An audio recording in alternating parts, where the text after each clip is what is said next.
예, 안녕하세요. 이제 7강입니다. 근데 제가 6강 할 때 말씀드렸지만, 그 인간의 인식에 대해서 세 파트로 한다고 말씀드렸죠. 첫 번째 파트는 6강이었는데, 그 첫 번째 파트는 간단합니다. 그냥 쉽게 표현하면, 우리가 뭐를 생각할 때, 우리가 뭐를 안다고 할 때, 그 내용도 중요하지만, 왜 그런 내용이 들어왔는가. 우리의 생각의 어떠한 기능, 생각의 구조, 그러면서 제가 강아지 얘기도 하고 다른 동물도 비교했죠. 그러니까 인간의 생각의 메커니즘은 인간 중심적이라는 거였어요. 인간 중심적이고 인간 중심적이라는 거는 우리 기독교에서 말하는 죄 때문에 생각도 인간 중심적으로 지성, 감정도 인간 중심적이니까 감정도 잘못된 감정을 갖고, 행동도 죄성으로 파괴가 됐기 때문에 선은 행하지 못하고 악을 행하고 이런 것입니다. 그래서 1강의 특징은 인간의 인식의 구조에서 나오는 그런 특징들, 인간의 인식의 구조의 어떤 한계성을 말했습니다. 그러면 이제 7강, 이 파트 2에서는 그런 인식의 구조 때문에 진리의 가면, 이 무슨 말이냐면 이제 점점 설명하겠지만은, 그런 인식, 인간 중심적이고 인간의 어떠한 한계로 인해서 가지는 인간의 메커니즘은 파트 2가 뭐냐면 어떤 현상이 나타나느냐라는 거예요. 조금 구체적인 거예요. 그러나 큰 맥락에서는 비슷한 얘기예요. 자, 먼저 가면 얘기해 보겠습니다. 여러분, 우리 한참 코로나 때 기억나시는 분도 계시겠지만 미국 사람들이나 유럽 사람들은 마스크 쓰는 거 되게 싫어했어요. 그러니까 그 초창기에는 코로나 한참 잘 때 많이들 안 썼어요.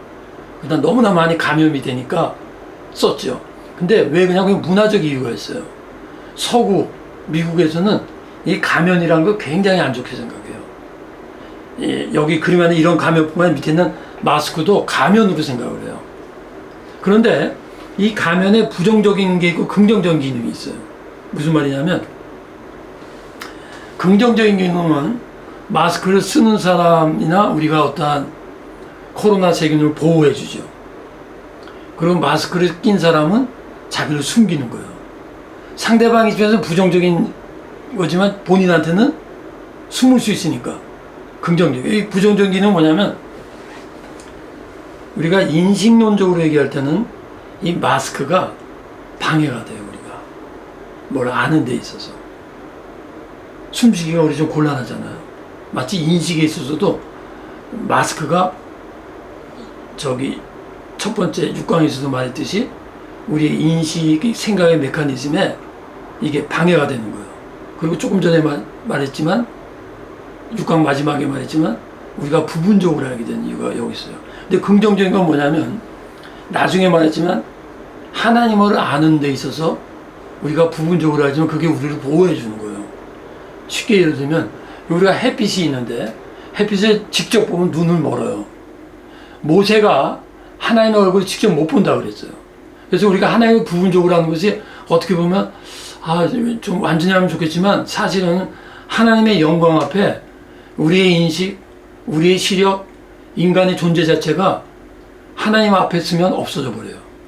오히려 우리를 보여준다라는 것이 이제 가면의 특징인데, 자, 그럼 조금 구체적으로 인간의 하나님 인식, 인간의 하나님 경험. 자, 우리 잘 아는 여호와는 나의 목자시니, 그렇죠. 근데 하나님은 목자가 아니에요. 하나님 무슨 목자예요. 근데 여호와는 나의 목자라는 것은 다윗이 본인이 목자였어요. 그러니까 목자였기 때문에 양에 대한 사랑을 알아요. 목자이기 때문에 양을 케어하고 양을 인도했어요. 그러니까 하나님도, 이게 신학적인 용어로 아날로지 그러는 거예요. 하나님도 자기가 경험한 데서 인식을 하는 거야. 그러니까 여호와는 나의 목자라는 건 상징적인 거예요. 근데 여호와는 나의 목자 그래갖고 이걸 리터럴리 문자로 해석해 버리면 그게 잘못되는 거죠. 그래서 우리 문자주의적인 성경 해석하는 분들이 이런 오류에 빠져요. 그래서 성경은 많은 경우 상징적인 언어가 되게 많고요. 또 문자적으로 그대로 받아들여야 할 언어도 있어요. 요걸 조심해야 되고, 그 다음에 이 말은 같은 말이에요. 인간의 하나님 인식은 인간의 입장에서 이해하는 거야. 그러니까 육광하고 다 지금 연결되잖아요. 인간의 메커니즘 속에서 인간 중심적으로 이해한단 말이에요. 자, 인간이 성령을 체험한다. 조금 전에 베드로 얘기했죠. 인간이 그릇만큼 인식하는 거예요. 예를 들겠어요. 하늘에서 막 비가 옵니다. 비가 오는데 집에 풀장 있는 사람은요, 풀장만큼 물을 받을 수 있는 거예요. 세숫대를 갖다 놓으면요, 세숫대만큼 물을 받는 거예요. 컵을 갖다 놓으면요, 컵만큼. 제 이 강의 큰 주제가 기독교와 인문학입니다. 제가 나중에 기회가 되면 인문학이라는 것 자체를 한번 강의하겠지만, 인문학은 뭐냐면 우리의 인식의 크기를 넓히는 거예요. 두 가지 목적이 있어요. 하나는 인문학이 인간 이해, 역사, 철학, 심리학, 사회학 이런 것들을 그걸 많이 알면 성경이란 진리를 이해하는 폭이 그만큼 넓어지는 거예요. 예를 들겠습니다. 지금 8살 난 아이가 하나님께서 역사하셔서 성령의 충만함으로 전도할 수 있어요. 그리고 전도했을 때 믿게 할 수 있어요.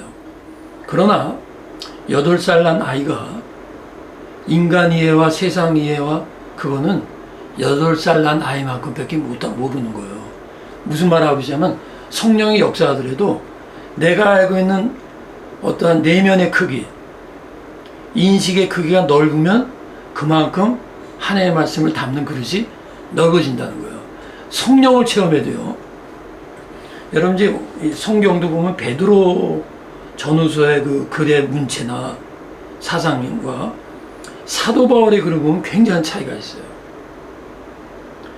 둘 다 성령의 감동을 썼어요. 그러나 사도 바울은 당대의 엄청난 지식인이었어요. 자, 오해하고 듣지 마십시오. 지식이 많으면 하나님을 전도하고 지식이 없으면 하나님 전도 못해, 그런 의미가 아니라 사도 바울이 그러기 때문에 로마서를 쓸 수 있는 거예요. 자, 베드로도 성령 충만했고 사도 바울도 충만했지만 베드로 같은 그 성령 충만자 베드로의 어떤 크기에서는 그분은 성령의 능력으로 수많은 전도했고 그분도 위대한 사도지만 로마서와 같은 그런 안 나오는 거예요. 이해가 되시죠?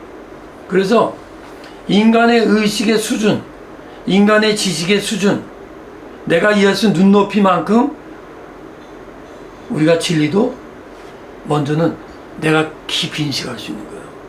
내가 누구냐가 그래서 중요한 거예요, 여러분. 왜 이게 첫 번째 강하게 연결되냐면 인간의 인식이 한계가 있는데 한계가 있다고 어쩔 수 없이 그러면 안 돼요. 한계가 있지만 자꾸 늙혀. 네? 자꾸 늙혀요. 이게 우리가 운동을 근육을 하잖아요. 어떤 사람이 빼쪽 말랐어. 아니 나는 말랐어. 그러지 말고 운동을 하면 근육이 늘어나잖아요.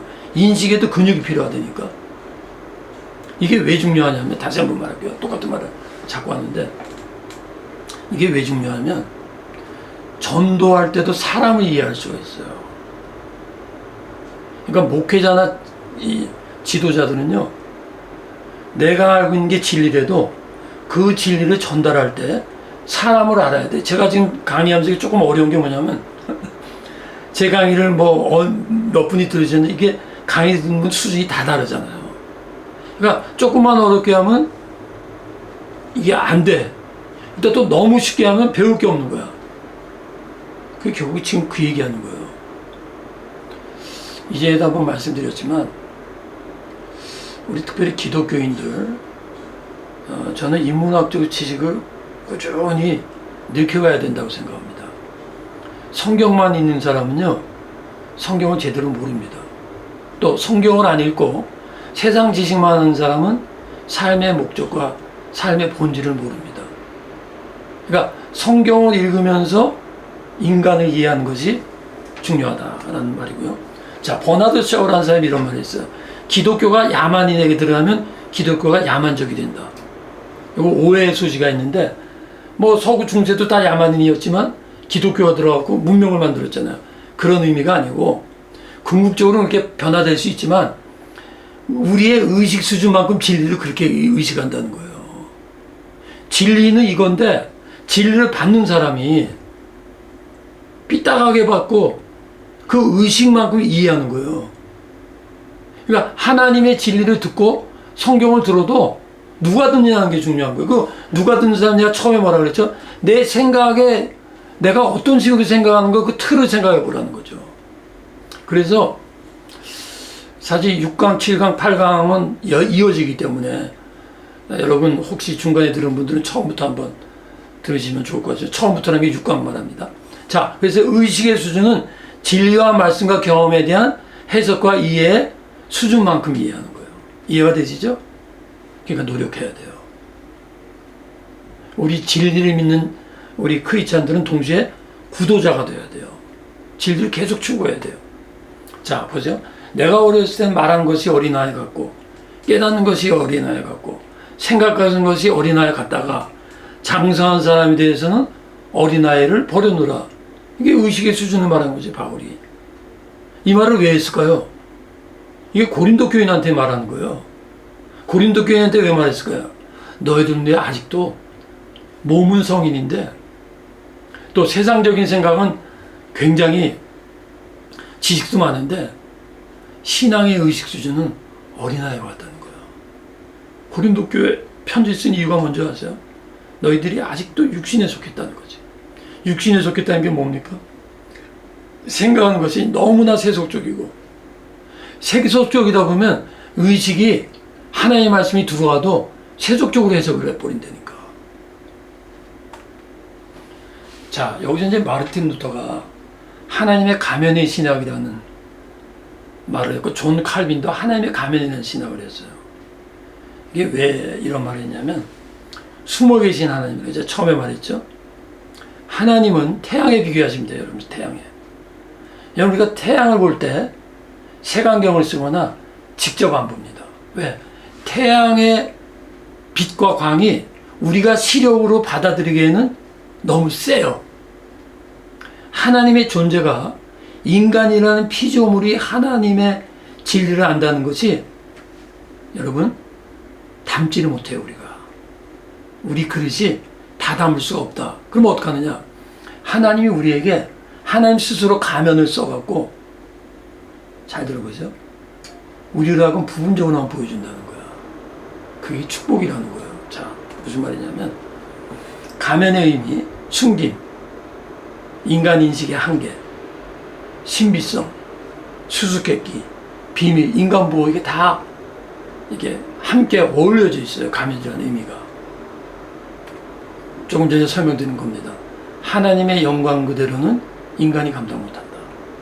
모세, 하나님의 얼굴을 볼 수 없다. 하나님이 말씀하셨죠. 이 루터의 말이에요. 하나님의 가면의 목적은 믿음의 공간을 남겨놓은 거예요. 무슨 말이냐면 믿음으로만 하나님께 접근할 수 있는 거예요.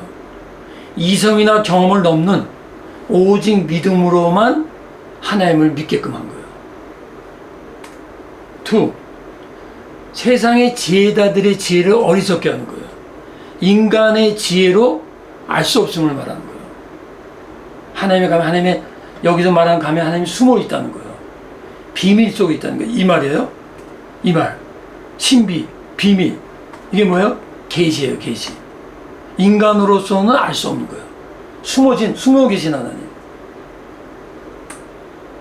칼빈도 비슷한 말을 했어요. 칼빈의 말이 훨씬 더 클리어해요. 우리의 연약함은 하나님의 숭고한 상태에 이르지 못하므로 우리의 능력 수준에 맞춰 우리로 하여금 이해할 수 있게 하려 하신 것으로 이해해. 하나님의 배려라는 거야. 간단한 얘기예요. 우리 어린아이한테는 우리가 눈높이 맞추듯이 하나님을 부분적으로 한다는 게 바로 이런 얘기를 말합니다. 우리가 그분이 계신 그대로가 아니라 우리에게 어떻게 보이는지에 대한 그분을 묘사해 주는 거라는 거야. 그러니까 우리가 아까 내가 인간 중심이라고 그랬죠. 그러니까 하나님은 무한한 분인데 우리가 하나님을 아는 거는 나중에 이제 계시를 말할 때도 설명하겠지만 지극히 우리 인간 입장에서 보다 보니까 우리가 어떻게 이해하는 것만큼 묘사해 주는 거라는 거죠. 우리 눈높이만큼 하나님을 하는 거야. 인간의 정신과 의식의 수준만큼 신간론도 함께 발전한다. 여기까지 하겠습니다. 감사합니다.